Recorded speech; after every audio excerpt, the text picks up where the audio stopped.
Namo tassa bhagavato arahato samma sambuddhassa. Namo tassa bhagavato arahato samma sambuddhassa. Namo tassa bhagavato arahato samma sambuddhassa. Buddham dhammam sangham namasami.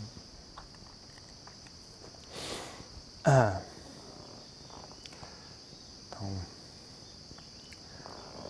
o ensinamento que eu estava pensando a respeito nesses dias é com relação aos 8 lokadhammas, os 8 fenômenos mundanos, né, que Buda dizia, são fenômenos inerentes ao mundo. Né? Não importa o que você faça, isso sempre vai existir. E todo mundo está sujeito a isso, né? Mesmo o Buda, mesmo o Arahant, mesmo a melhor pessoa no mundo está sujeita a esses 8 fenômenos. Né? E agora, com todo esse momento de crise, também a situação mundial em termos de como é que a sociedade se organizou, né? Me parece que eles estão ainda mais presentes, ainda mais pungentes, ainda mais exacerbados, né? Por exemplo, a lista é prazer e dor, riqueza e pobreza, fama e anonimato, elogio e crítica. Então, por exemplo, com o desenvolvimento da tecnologia, eu não sei dizer que eu nunca nasci numa época que não existisse esse fenômeno, né? Mas às vezes eu penso a respeito, né? Como é que será que as pessoas antigamente tinham tanta ganância por fama como tem hoje em dia, né? Desde que surgiu, por exemplo, eu acho que principalmente em virtude da imagem, né? Eu acho que antigamente as pessoas famosas eram famosas em nome, né? Você ouvia falar o nome daquela pessoa, talvez quando surgiu o jornal, o nome saía impresso, a pessoa tal fez isso e aquilo. Mas hoje em dia tem a imagem, né? A imagem projetada numa tela gigantesca, né? Desde os anos 30, 40 começou isso e virou, né? Tem uma coisa que às vezes me passa pela cabeça, né? O quanto será que mudou a sociedade como quando esse fenômeno surgiu, né? As pessoas começaram a sonhar, né, em ter a minha imagem espalhada pelo mundo inteiro, todo mundo olhando para mim, todo mundo me admirando, minha foto impressa nos cartazes, o som da minha voz, né? Sei, né? Seria uma pesquisa sociológica interessante, né? Como será que as pessoas entendiam, né, sucesso antes e como será que as pessoas passaram a entender, né? Como é que isso mudou a percepção das pessoas, né? O que é que significa ter sucesso, qual é o objetivo das pessoas.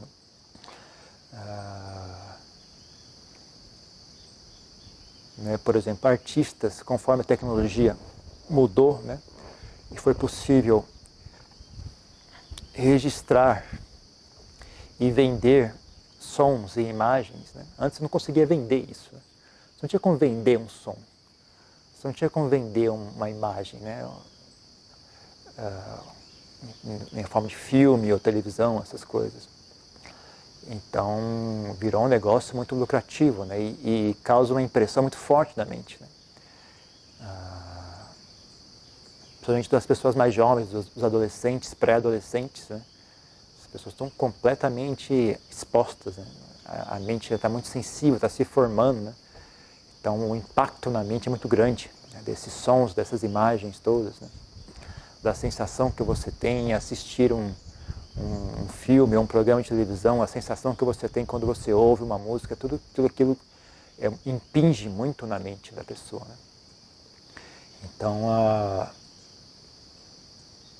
atualmente, pode-se dizer assim, né, é o que as pessoas entendem como o mais elevado, né? O pico da sociedade, né? A casta mais elevada da sociedade são os artistas. São os artistas e atores e atrizes e cantores e isso e aquilo, dançarinos. Né? Não necessariamente o grupo mais sábio de pessoas. Né? Não necessariamente o grupo mais sábio de pessoas. Aliás, dependendo de onde você olhar, um grupo bastante problemático de pessoas. Né? Pessoas com muitos problemas psiquiátricos, problemas de consumo de drogas, problemas diversos. Né? Então, geram muito dados à sensualidade, né? Passa um padrão, né, de comportamento que não necessariamente é o que mais expressa o Dharma ou a sabedoria. Né? Em geral, estão na linha de frente, né, da idolatria à sensualidade, né, em todos os sentidos, né, não só no sentido da sexualidade, mas de todas as formas, da vaidade corporal, sons, imagens, gostos, sabores, esse tipo de coisa. Né? Então, fama e anonimato, né? Eu tenho a suspeita de que é um assunto que ainda mais impinge a mente das pessoas, né? Ainda mais causa impacto na mente das pessoas hoje em dia do que talvez fosse há um século atrás. Né? Quando a tecnologia não era tão impactante, né? Essa tecnologia de mídia, né? Então, fama e anonimato, né? As pessoas desejam fama e têm aversão a anonimato. Né? Mas é um fenômeno fora do seu controle. Basicamente, né, o X da questão desses 8 damas mundanos, desses 8 fenômenos mundanos, né, é o fato de que eles vêm e vão e você não tem muito controle sobre eles. Né? Mesmo o Buda não conseguia ter controle sobre eles. Né? Então,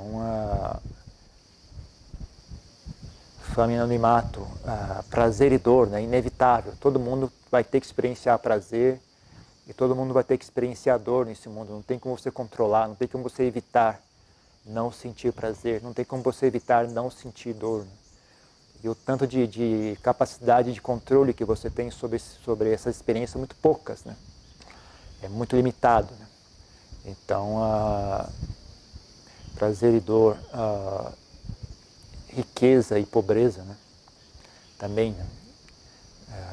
É o tipo de coisa que é difícil você controlar, né? Ainda mais quando a gente está no momento de mudança na sociedade, no momento de mudança no mundo, né?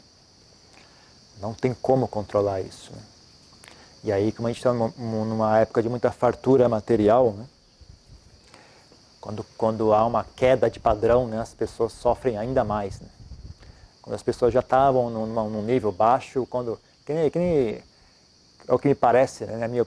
Olhando de longe, me parece que tem 2 grupos de pessoas nesse mundo que não vem crise, vai crise e a vida delas não muda. Né? São as pessoas muito ricas e as pessoas muito pobres. A pessoa é muito pobre, não faz diferença, né? A crise, o dólar, ela é a mesma. Né? Não mudou nada, né? Ela era pobre antes, continua pobre depois. Não sente diferença prática. Né? Em termos práticos, o que é que muda na vida da pessoa? Quase nada, na verdade. E as pessoas muito ricas também é a mesma coisa. Né? A pessoa vem em crise, vai em crise, não tem muita diferença. Mas as pessoas que estão na média, ali, estão entre um grupo e o outro, né? É o que mais sofrem, né? Com essas mudanças todas. Né? Tem muito desejo de bens materiais, conseguem, aí tem que abrir mão, tem que recuar, aí sente vergonha, se sente frustrado, sente que falhou como ser humano porque não conseguiu manter o mesmo padrão. Aí tem que tirar os filhos da escola e colocar na escola pública, aí fica com vergonha dos filhos porque eu falhei, isso e aquilo. É terrível, né? As pessoas sofrem muito com isso. Né? Riqueza e pobreza.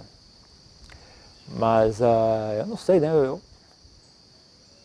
Talvez quem é mais velho, quem tem mais de 40 anos, tenha passado pelos anos 80 e os anos 90, né? Tem uma lembrança de como que era naquela época, né? Talvez não esteja com tanto medo, né? Que nem as pessoas que nunca viram isso, né? Quem viveu na época da hiperinflação, né? Quem viveu na época do Sarney lá, que não tinha nada, assim, no mercado estava tudo vazio, né? Não tinha o que comprar, né? Quem viveu a época do Collor, que ele roubou todo o dinheiro, bloqueou o dinheiro de todo mundo, mandou todo mundo, simplesmente pegou o dinheiro, não importava quanto dinheiro você tinha no banco, não interessa, agora é meu. Deixou todo mundo na mão, assim, sem menor raciocínio, né, do que acontece quando você faz isso com as pessoas, né? Quem já passou por esses duas coisas, né, talvez não consiga, né, não se agitar muito, porque por pior que tenha sido, né, a época do plano Sarney, plano Collor, por pior que tenha sido, né, no final você sobrevive, né? Tudo bem, foi ruim, foi chato, ninguém gostou, mas sobrevivemos, né? As pessoas sobrevivem. Ninguém, sabe, a maioria das pessoas sobrevive, dá para aguentar, né? Só parece terrível quando não chegou a situação ainda. Quando chega a situação, você se adapta, você aguenta, você dá um jeito, né? As pessoas sobrevivem, né? Então, o que eu digo é, não entre em desespero antes da hora, né? Espera, já que vai entrar em desespero, pelo menos espera acontecer antes de entrar em desespero, né? Porque mesmo na melhor mesmo não entrar em desespero nunca, né? Não tem vantagem nenhuma em entrar em desespero, né? Mas pior do que entrar em desespero é entrar em desespero antes que as coisas aconteçam, né? Antes só de pensar que vai acontecer, a pessoa já entra em pânico, já entra em desespero. Sendo que talvez não seja tão mal, assim, ou mesmo que seja mal, mas dá para aguentar, né? Afinal a gente sobrevive, né? Quando chega, não subestime, né, a resiliência humana, a resiliência dos seres brasileiros, das pessoas, né? As pessoas dão um jeito, sabe? Não há necessidade de entrar em pânico, né? Na hora a gente dá um jeito, né? A gente sempre deu um jeito antes e com certeza ainda hoje a gente vai conseguir dar um jeito, né? Então não há motivo, né, para entrar em desespero. Ou se pelo menos vai entrar em desespero, pelo menos espera o problema acontecer, né? Já que vai entrar em desespero, mesmo, pelo menos espera acontecer e ver o tamanho real do problema. É melhor do que ficar desesperando antes ainda que o problema ocorra, a pessoa já entra em pânico, né? Não ajuda em nada isso, né? Só piora a situação ainda mais, né? Só enfraquece a sua capacidade de lidar com o problema ainda mais. Às vezes você manter a cabeça calma, você vê que, não, é ruim, é chato, mas dá para aguentar. Tendo humildade, tendo criatividade, tendo perseverança, tendo resiliência, tudo se resolve, né? Sabendo abrir mão, sabendo não ter vaidade, sabendo ter flexibilidade, sabendo ter resiliência, sabendo ter força, né? E dá para aguentar, não, se resolve, as coisas se resolvem.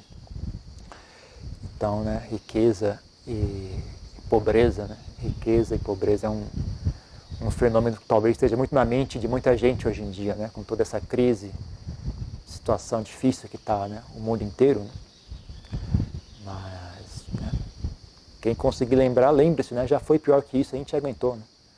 Então, mesmo que fique ruim, as chances que a gente vai conseguir aguentar são boas. Já aguentou antes, por que não vamos conseguir aguentar de novo?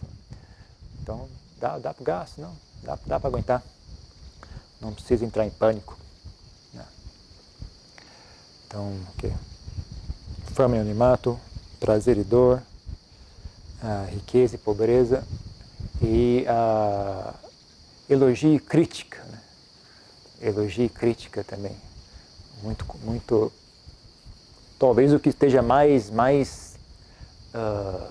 que mais queime hoje em dia é isso, né?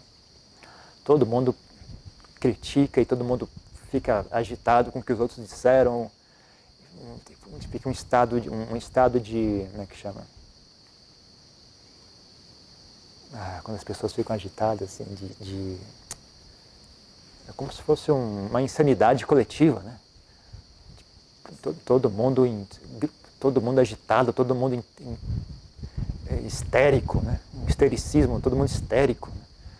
Uma pessoa fala, aí a outra reage, fala alguma coisa, e vira um ciclo, né? Um fala, outro fala mais alto ainda. E no final todo mundo gritando, ninguém mais sabe onde é que começou isso, por que nós estamos fazendo isso. Ninguém consegue falar mais nada, né? Tem algumas palavras-chave que você fala e todo mundo já começa a gritar, né? Nem sabe o que é que você está falando, qual é o contexto, né? Qualquer coisinha que você falar sobre aquele assunto, você falar a palavra X, todo mundo explode, né? Em ódio, em raiva, todo mundo gritando. Tem certas palavras-chave hoje em dia que são proibidas de falar, porque se você falar, todo mundo já entra em pânico, já começa a gritar, né? É como se fosse a pessoa tem uma conversa já ocorrendo na cabeça dela, né? E aí quando você fala a palavra, ela despeja tudo em cima de você, né? Você nem sabe de onde que veio isso, o que está acontecendo, eu nem conheço essa pessoa, por que ela está gritando comigo? É que a pessoa já estava antes conversando sozinha, brigando sozinha, né? De repente usa você como alvo, né, para descarregar, usa você como para-raio, né? Para descarregar as neuras e os estresse dele, né? Então, né, com toda essa história de mídia social e comentário de YouTube e sei lá o que as pessoas fazem hoje em dia, é um assunto muito pungente na mente das pessoas, né? E agita muito a mente das pessoas, né? Então, mas eu não sei, eu acho que todos eles são muito úteis, né? Todos esses 8 fenômenos mundanos, né? Que nem mesmo o Buda não conseguia estar alheio a eles. Mesmo o Buda as pessoas criticavam, mesmo o Buda as pessoas elogiavam, e ele não tinha muito controle sobre isso, né? Quem é que ia criticar, quem é que ia elogiar, né? Mesmo o Buda em algumas religiões era muito famoso, né, respeitado. Em outras regiões ele ia, ninguém nem sabia quem ele era, ninguém falava com ele, né? Mesmo o Buda experienciava dor e sofrimento, mesmo o Buda às vezes era oferecido refeições e mantos muito requintados para ele consumir, né? E outros locais davam resto de comida, resto de arroz para ele comer, usava um manto rasgado, né? Dormia no chão. Então, mesmo ele estava exposto a isso, né? Mas por exemplo, no meu caso, como sendo monge, não tem muito riqueza e pobreza, sempre pobreza, mas é uma pobreza tolerável, né? Você acostuma, né? Então tem um padrão mais ou menos estável de vida, né? Nunca melhora muito, nunca piora muito, mas sempre uma coisa bem simples, né? Então isso não me agita muito. Prazer e dor, né? Também você treina, né? Você treina assim, tá, meditação, você treina a passar frio, treina a aguentar a picada de mosquito, né? Treina a ficar doente, né? E não entrar em pânico, não ficar agitado, né? Mesmo perante a doença, né?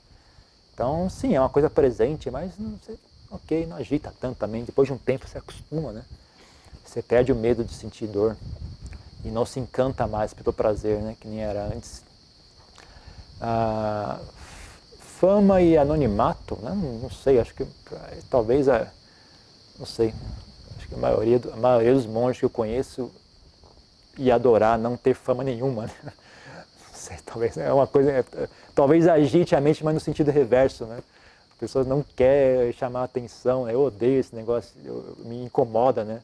Esse negócio de colocar minha voz no YouTube, minha voz nesses negócios de como é que chama o negócio? Do podcast.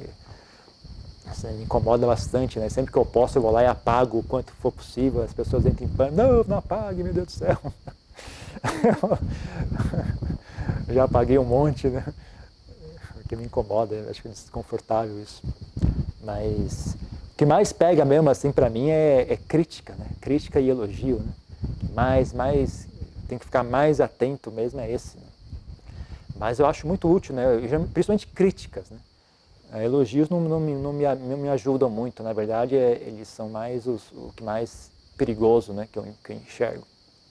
Mas crítica é muito bom, né? A pessoa critica, aí você vê como é que está a sua mente, né? Até que ponto, né? Porque as pessoas vão elogiando, você vê, olha como eu sou legal, olha como eu sou sábio, eu sou muito inteligente, eu falo as coisas legais, eu sou bom, eu sou isso, eu sou aquilo, eu sou um bom exemplo. Aí alguém critica, aí aperta, tá escondida aí, malandro. Eu pensei que tá escondida aí, né? Tá bom. Fingindo de morto, né? Mas tava aí escondido, né? Só quando alguém critica que você, tá aí ainda, né? Então é que nem que o Buda dizia, né? Quando alguém aponta um defeito, né? Você devia ter gratidão para aquela pessoa, como você teria gratidão para uma pessoa que esconde aponta para você um tesouro escondido, né? Suponho que você tem uma casa, você tem um terreno, a pessoa vai lá e fala, olha, no seu terreno tem 10 milhões de reais escondidos ali em ouro, né? Puxa, muito obrigado, graças a Deus você me falou isso, que bom, né? Então, da mesma forma, né, quando alguém aponta o seu defeito, né, você devia ter gratidão por aquela pessoa, né? Então, eu involuntariamente acabo sempre nessa situação, né, sempre, de tempos em tempos, né, estando exposto, né, dessa forma, né, às pessoas, né. Cedo ou tarde alguém me critica, né. Em geral, até hoje, muito pouco assim que eu vi críticas realmente embasadas em algo, né. Mas ainda assim, né, você sempre, quando ouve a crítica, agita a mente, a primeira coisa, ou você fica com raiva da pessoa, como essa pessoa me critica, que crítica mais injusta, né? Eu não mereço, eu não está falando bobagem, na verdade é ela que essa pessoa que está afundada em rancor e raiva e está descarregada, está me usando como para-raio, né? Vem aquela indignação toda, como que essa pessoa está me criticando? Ou então, simplesmente um certo ansiedade, né, que é o fato de que alguém te odeia, né? Porque a sensação que você tem é essa, né? Essa pessoa me odeia, né? Aí já entra um certo pânico, assim, um medo infantil, né? De a pessoa, ai meu Deus, a pessoa, o que eu fiz? Ela vai fazer comigo? Ela vai me machucar, ela vai me agredir, né? Aí você vê a mente, tá aí ainda, né? Tá aí, tá escondido ainda, tá certo. Aí você traz sabedoria à tona, né? Aí você traz sabedoria à tona, aí é até mais agradável ainda, né? Porque é uma coisa que toma deleite em fazer, né? Você finalmente, depois de anos brigando, você finalmente virou a mesa, né, e tomou a dianteira dessa guerra, né, entre o Dharma e as Kilesas, né? Você finalmente virou a mesa, né? É um prazer, né, você conseguir derrotar as Kilesas. Então elas surgem e você fica até agitado, mas aí você vai lá e pum, reverte o jogo, né? Como se fosse uma partida de judô, né? Então você pega, o cara te ataca, você reverte e domina ele, né? Então é agradável, né? É gostoso fazer essas coisas. Então é divertido, né? Você fica olhando a mente ali, essa pessoa falou isso, essa pessoa falou aquilo, eu vou responder isso, vou responder aquilo, eu vou fazer isso. Eu falo, peraí, eu quem? Pode parar aí mesmo, eu quem vai responder? Aí você fala, é a raiva que está querendo responder. Olha só, é a raiva que quer responder. Mas de onde que vem essa raiva? Essa raiva vem de ter ficado ofendido. E quem é que está ofendido? A vaidade está ofendida. Tá pilando, estava aí, né? Estava escondida aí, fingindo de morta, né? Então, aí você desarma essas coisas, né? Desarma essas coisas. Então, em geral, eu não respondo, né? Eu não respondo. Sempre que alguém eu só escrevo ou falo alguma coisa quando acho que é necessário, assim, quando eu fico com pena das demais pessoas, né? Geralmente a pessoa que critica é muito raro conseguir falar algo de útil para a pessoa que critica, né? Se ela está com raiva de você, né? Não está aberta a receber ela não pediu também, né? Geralmente acontece, a pessoa não pediu nenhum conselho seu. Ela só fala, você é ruim, você é isso, você é aquilo. Ela não perguntou nada para você, né? Então nem adianta você querer explicar e tentar aconselhar a pessoa que ela não pediu conselho nenhum. Então qualquer coisa que você falar vai ser interpretado como uma ofensa, né? Mesmo você explicar, né? Por exemplo, a pessoa falou algo que está errado. Aí você vai falar, está errado o que você disse. Ela entende isso como uma ofensa, né? Você está apontando meu erro, você está tipo, me humilhando, né? Então, às vezes você fala a verdade e isso é ofensivo, né? Você falar a verdade, olha, isso é ruim, né? Isso é nocivo, aquilo é isso, né? Por exemplo, semana passada eu falei que, né, que nos países asiáticos o comunismo criou, todo mundo sabe disso, né? Uma destruição assim absurda, coisa que talvez nunca tenha sido vista antes, né, na história da humanidade, né? Só falar isso as pessoas já ficaram ofendidas, né? Pessoas só simples relatando um fato, né? Dizendo, o céu é azul, pronto. Como você se atreve a dizer isso? Aí você ouve aquilo e vê a mente reagindo, olha aí, tá bom. Então é assim que funciona, né? Então, geralmente, quando não tem nada, né, de útil a ser dito, eu costumo não falar nada, né? Mas às vezes é obrigado a falar alguma coisa, às vezes as pessoas estão falando, fico com pena geralmente quem lê também, né? Então, geralmente eu já pedi algumas vezes para algumas pessoas, mais de uma vez, né, foi necessário pedir para as pessoas, a gente tem a rede social, a gente fala, dá para você colocar menos postagens, porque, pô, isso atrapalha as demais pessoas, né? Porque geralmente o pessoal escreve assim, o Buda é isso, o Buda falou aquilo. Não necessariamente está correto o que elas dizem, né? As pessoas que não têm experiência ficam lendo aquilo, achando que aquilo está correto, né? Então, às vezes é obrigado a dizer para a pessoa, dá uma diminuída um pouco aí, né? Ou então, né? Às vezes tem que corrigir as pessoas falam as coisas que não tem nada a ver, mas para quem não tem experiência, às vezes aquilo soa correto, né? Então, às vezes tem que indicar, olha, está errado isso, né? Não fale isso porque isso está errado. Então, às vezes não é o caso de que você nunca diz nada desagradável. Às vezes é necessário dizer algo desagradável, né? Mas geralmente é tentar fazer isso só quando de fato for útil, né? Quando de fato for útil, né? Na maioria dos casos não é útil, né? Na maioria dos casos não é útil ou não é necessário, sabe? Às vezes eu vejo as coisas e falo, não vou falar nada porque não é tão importante assim. Quem tem inteligência vai saber entender que isso não tem nada a ver. Não precisa eu ir lá e adicionar mais fogo, mais lenha, né, a essa fogueira. Então, é desnecessário, né? Não é útil, é desnecessário, então não precisa fazer isso.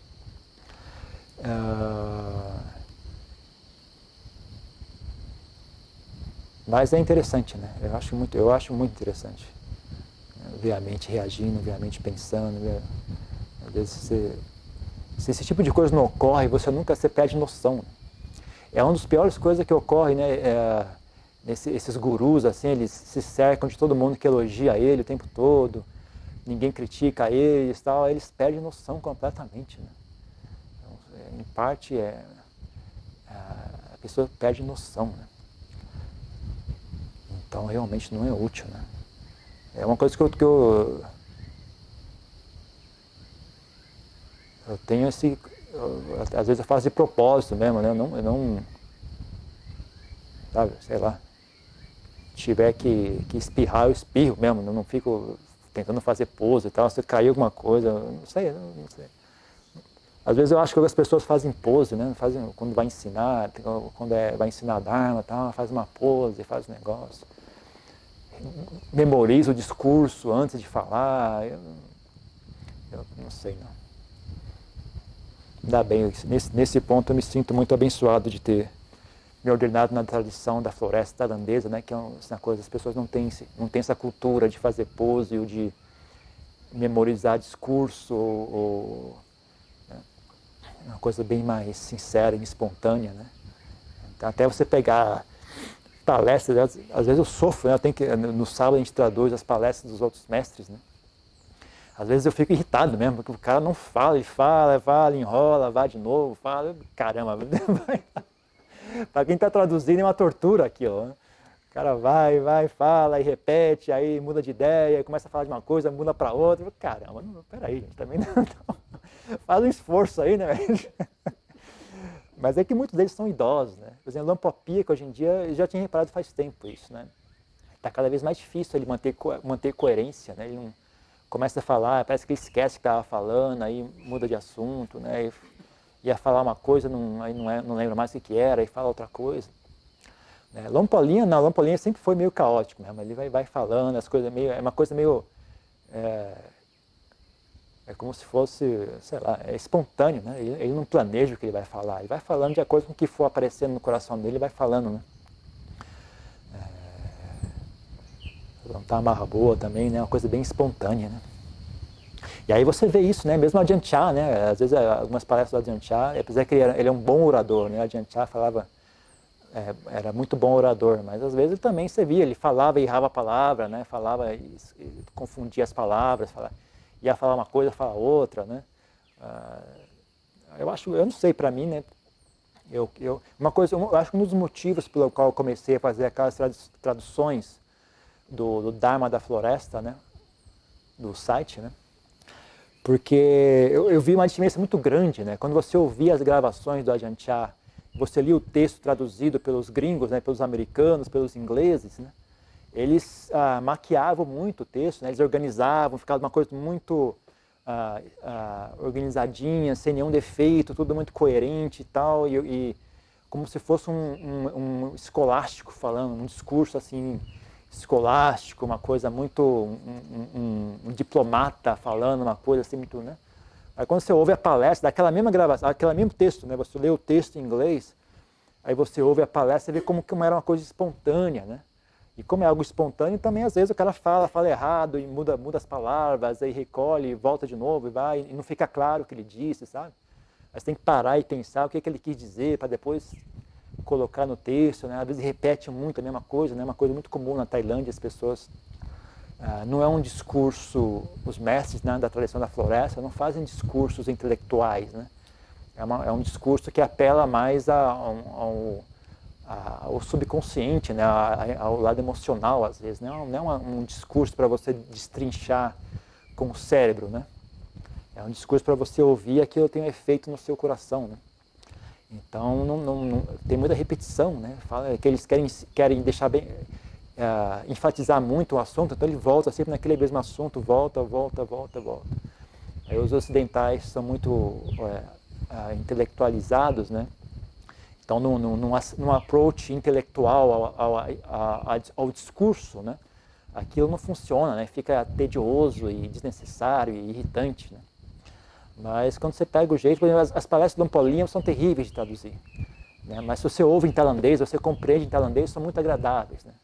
Você senta ali em meditação, ele vai falando, você vai indo naquela história que ele está falando, naquele linha de raciocínio, né?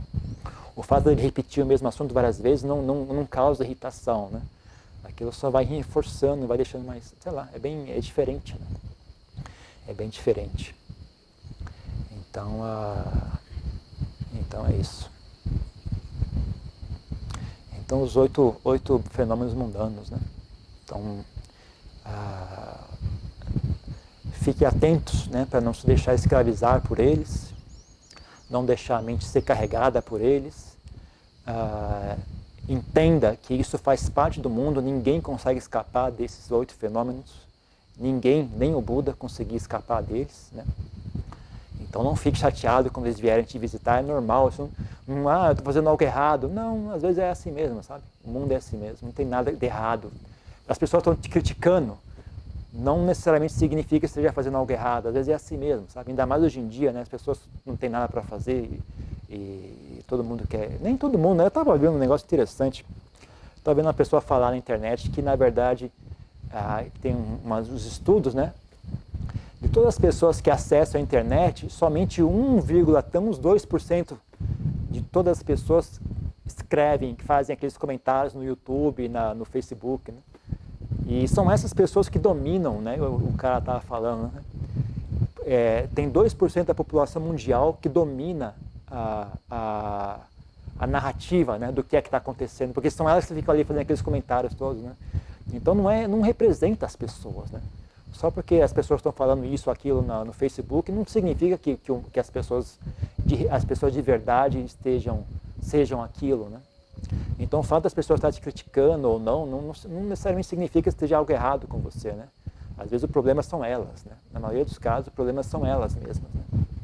Como eu falei, às vezes a pessoa está tendo uma conversa já anterior, né? Ela brigou com o vizinho, brigou com não sei quem, brigou com não sei o que lá, ou fica brigando sozinho na cabeça dela, fica conversando, ela fica discutindo sozinha com o inimigo imaginário, né? E aí quando você fala alguma coisa, ela usa você como para-raio, né? Então não esquente a cabeça, né? Só porque alguém está te criticando não significa que esteja algo errado com você. Agora todo mundo está falando que vai ter crise econômica, né? Então você vai perder um pouco do seu padrão de vida. Não significa que você esteja errado, sabe? Você fez algo ruim, né? Não tenha vergonha de ter que diminuir um pouco o seu padrão de vida, vai ter que tirar os filhos da escola particular. Tudo bem, isso não é um fracasso pessoal seu, né? A situação vai ser essa, talvez, né? Talvez não seja, vamos ver como é que vai ser, né? Mas não precisa levar isso para um lado pessoal, né? E achar que isso é um fracasso pessoal seu, né? Doença também, né? Você não precisa ficar ofendido ou com raiva de si mesmo por ter ficado doente, né? Essas coisas estão fora do controle da gente, né? Não tem como controlar tudo isso, né? Então, esses fenômenos mundanos não são para se deixar agitar por eles, não é para levar para um lado pessoal, né? E mais do que isso, né? Se tiver inteligência e sabedoria, eles são muito úteis, né? Ensina você a enxergar quem você realmente é, né? Para você poder medir qual é o seu estado atual de desenvolvimento, de sabedoria, né? Quanta sabedoria você de fato tem? Esses 8 fenômenos mundanos são muito úteis para servir de parâmetro, né? Para saber se você está realmente bem ou ainda tem muito trabalho a ser feito, né? Então, nesse sentido, eles apontam, né, o tesouro escondido, né? Eles apontam onde você precisa melhorar, né? Então, nesse sentido, eles são muito bons, na verdade, né? Eles não são ruins, né? Para quem é inteligente, para quem tem sabedoria, eles são muito, muito bons, né? Então, bom saber fazer usos, bom saber lidar com essas coisas. Ok? Tem alguma pergunta, alguma coisa? Alguém de vocês aí já alcançou o Diana? Alguém já alcançou o Diana? Parece que não. Como o budismo vê a homossexualidade? O senhor já foi ao mosteiro da Tailândia? Como eles viam a homossexualidade lá? O budismo não tem muita opinião sobre homossexualidade. No Suttas e no Vinaya e todas essas coisas que ele descreve, os eventos na época do Buda, não tem muito problema com a homossexualidade, não há muita menção, né? Ninguém menciona isso como sendo ruim ou equivocado, ou é maligno, você vai queimar no inferno, não tem nada disso, né? A única menção que tem, né, é que numa das regras do Vinaya, né, que regra o comportamento dos monges, né, tem uma menção só, né, a homossexualidade. Mas aí tem um contexto que é o seguinte, né, o Buda estabeleceu a regra monástica, tem muitas regras que diz que é para que os monges se comportem de maneira que não façam que as pessoas, a sociedade, critiquem eles, né, ou tenham aversão aos monges, não, então eles têm que comportar de maneira nobre, de maneira respeitável, eles têm que, sabe, usar o manto limpo, não pode andar sujo, não pode andar com as unhas grandes, sabe, tem que ter etiqueta, né, tem que ter elegância, né? Então, tem um contexto social em que isso ocorre, né? Então, tem uma única regra, né, que menciona o homossexualismo, né, que é de maneira um pouco negativa, né, que é esperem para não dar ordenação monástica a pessoas. Não há uma definição clara, né, mas a minha interpretação do que é dito, né, a minha interpretação porque também dá a impressão que eles não entendiam exatamente o que é homossexualismo naquela época, né? Tem uma visão muito distorcida do que é homossexualismo. Mas eu tentando interpretar o que está sendo dito naquilo, né, eu diria que parece que a intenção da regra é que não se dê ordenação monástica a homossexuais assim muito óbvios, sabe? Porque causa desdém, né? As pessoas olham isso. Naquela época já havia desdém, né, com relação aos homossexuais. E como os monges são celibatários, né? Então se tiver muito óbvio assim, né, que muitos deles são homossexuais, causa desconfiança, né? As pessoas vão desconfiar se eles estão realmente obedecendo o celibato ou não, né? Mas não é uma regra assim preto e branco, né? Isso é tipo uma recomendação, né? Um pedido, né? Não evite dar ordenação monástica nessas situações, né? Fora isso, não tem nada assim que realmente critique ou elogie homossexualismo, né? Eu acho que tanto quanto eu saiba, né, é uma coisa comum, né? Uma vez eu perguntei para um Popieca a respeito, né, se isso era um problema. Ele falou, não, desde que a pessoa...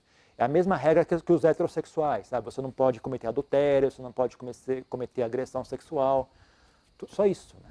Então, nesse caso, não tem diferença, né, entre heterossexualismo ou homossexualismo, né? Desde que você seja uma pessoa respeitável, de conduta correta, né, não tem nada assim que indique, né, que tem algo de errado. Mas na Tailândia também há preconceito contra homossexuais, muito menos do que no Ocidente, né? Como não é um país de cultura cristã, né, e judaica cristã, né, tem muito menos, né, muito menos, né? Mas não chega a ser perfeito, não chega a ser assim, não, eu não vejo diferença. Eles veem diferença. Em geral, os pais preferem, né, provavelmente preferem, né, tem orgulho, né, de que o filho seja homem, tem orgulho que a filha seja mulher, tal.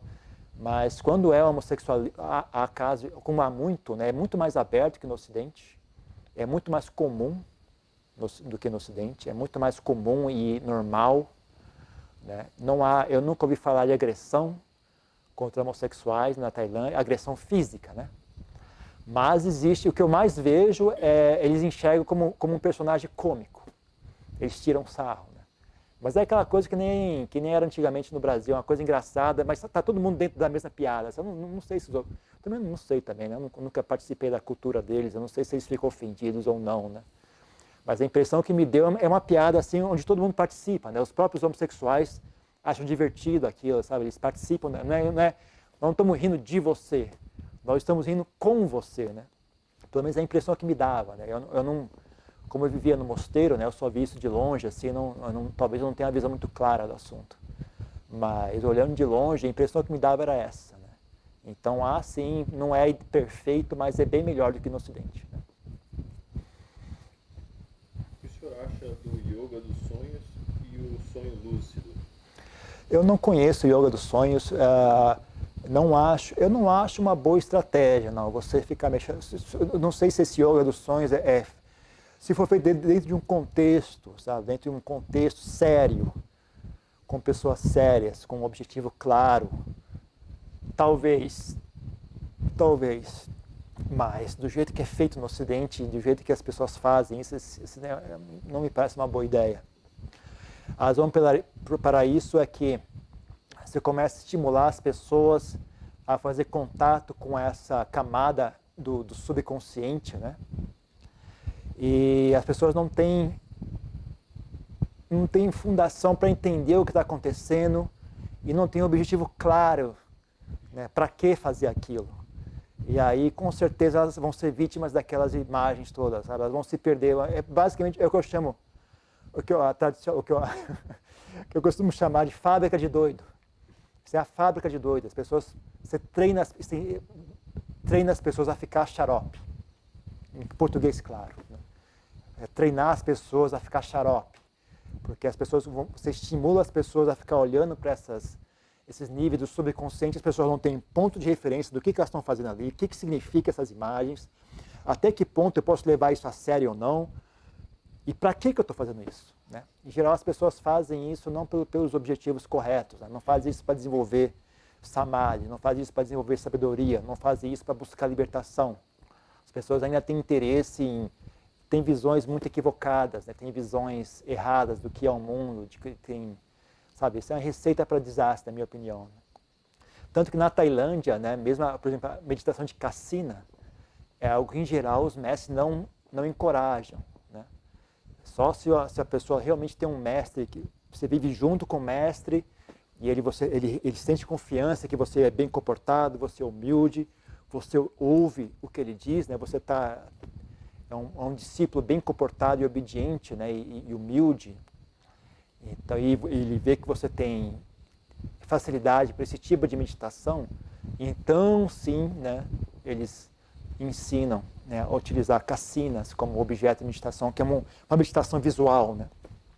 Em geral, eles não estimulam as pessoas a usar objetos visuais como foco, porque a pessoa